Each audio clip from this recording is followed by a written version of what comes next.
You want to serve your country, though. I love our country. I love our country. Charles Henry was told he couldn't be a paratrooper because of the color of his skin. It was the 1940s and Henry was black.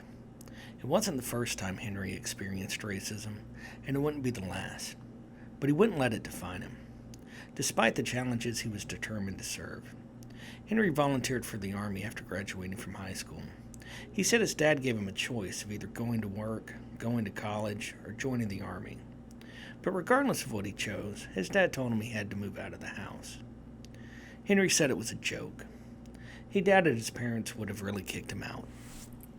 At the volunteer center at San Pedro, California. And when I went in to volunteer, they accepted me. And papers, everything was fine. But when I went to induction, San Pedro, California, Fort Francis E. Francis, Fort MacArthur, I get these forts together. California, they got to my name and asked what branch of service I preferred going, because when you volunteer, you're supposed to get a choice. What you want? I mentioned the paratrooper stuff to go. The sergeant looked at me with a funny face on his eyes. What's wrong with this guy? We don't train Negro paratroopers.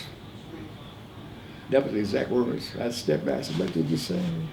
I want to hear it. He said, I'm not racist, that kind of stuff. And because of that. Especially in the Army, who expected to find racism in the Army? Right? I'm going to give up my life for you. He repeated it. Well, I had a choice.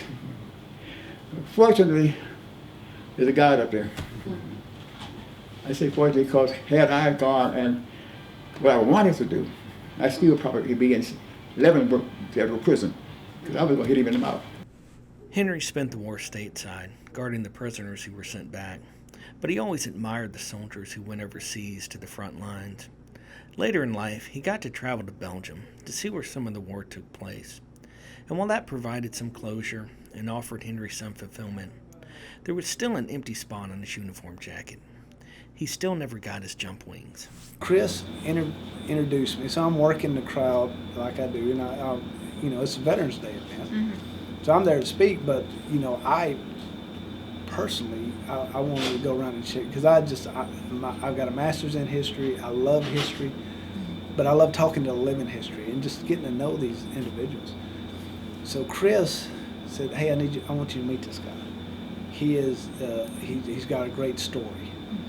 So I kneeled down and I was talking to him, and he told me a story, and it broke my heart for him to tell me this story that World War II, he volunteered to be a paratrooper. Mm-hmm. The survival rate for paratroopers, it was in its infancy. We had adopted this tactic from the Germans who had a lead on us. There was still a lot of experimental stuff. I knew what the survival rate was, and here's a man who went and volunteered. Hey, I want to answer the call, and I'm going to volunteer for one of the most dangerous duties, and for him to be denied because of the color of his skin. And as I'm telling, and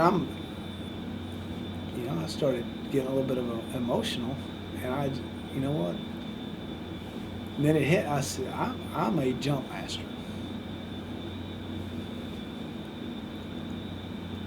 You know what? And I'm thinking in my head, I go back and I'm visualizing my truck.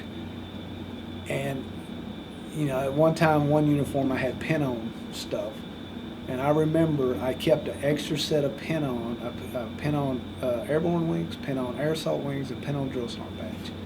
And I was pretty sure that it was still there. And I said, you know what? I apologize on behalf of the entire Airborne Corps. We made a mistake, but I'm going to rectify that right now. We're going to fix this. And I told Chris, I said, give me a minute.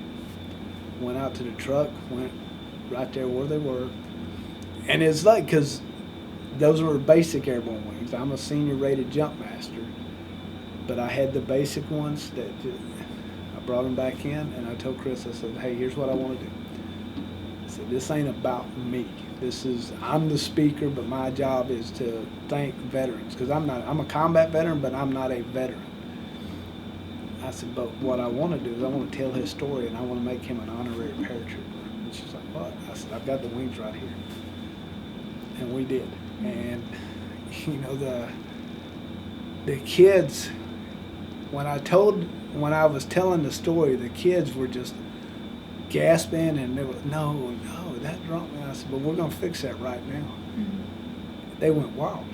And most of them didn't even know what they were, other than something was being made right.